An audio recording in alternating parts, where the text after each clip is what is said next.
ఇక వనపర్తి జిల్లా Atmakur market yard నూతన చైర్మన్గా ఎండి రహమతుల్లా నియమితులయ్యారు. ఈ సందర్భంగా మంత్రి వాకిటి శ్రీహరి ఆధ్వర్యంలో ప్రమాణ స్వీకార కార్యక్రమం జరిగింది. ఆత్మకూరు మార్కెట్ యార్డ్ నూతన కమిటీగా నియమితులైన చైర్మన్ అదేవిధంగా వైస్ చైర్మన్కు కమిటీ సభ్యులకు మంత్రి వాకిటి శ్రీహరి శుభాకాంక్షలు తెలిపారు. కాంగ్రెస్ పార్టీలో కష్టపడ్డ ప్రతి కార్యకర్తకు ఫలితం దక్కుతుందని మంత్రి అన్నారు. ఇక కార్యకర్తల కృషి కోసం కాంగ్రెస్ పార్టీ ఎల్లవేళలా అండగా ఉంటుందని స్పష్టం చేశారు. తనకు ఇచ్చినటువంటి ఈ చైర్మన్ పదవిని బాధ్యతగా నిర్వహిస్తానని నూతన మార్కెట్ చైర్మన్ ఎండి రహమతుల్లా అన్నారు.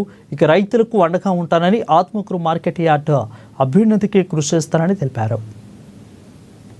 ఆత్మీయ శిష్యులు కోరుతా ఉన్నాను.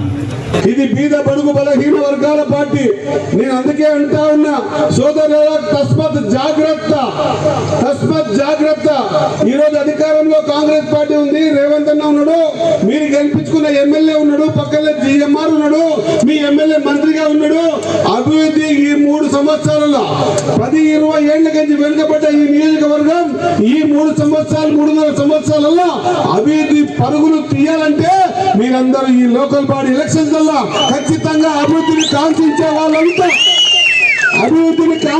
వాళ్ళంతా మీ చిన్న చిన్న కొట్లాడలు, మీ అలుక్కాలని పక్కకు పెట్టి రేపు అభివృద్ధికి ఆటంకం కలిగించే వాళ్ళని ఎక్కడ కూడా దగ్గరలో కూడా రానియకుండా ఆడి నుంచి ఈడి వరకు మొత్తం కాంగ్రెస్ పార్టీ ఉంటే అభివృద్ధి పరుగులు తీస్తుంది అనే విధంగా మీరు ప్రణాళిక ఏర్పాటు చేసుకొని రాబోయే రోజుల్లో ఖచ్చితంగా ఈ 3 మండలాలు కాదు, మొత్తం నియోజకవర్గం కాదు, యావత్ తెలంగాణ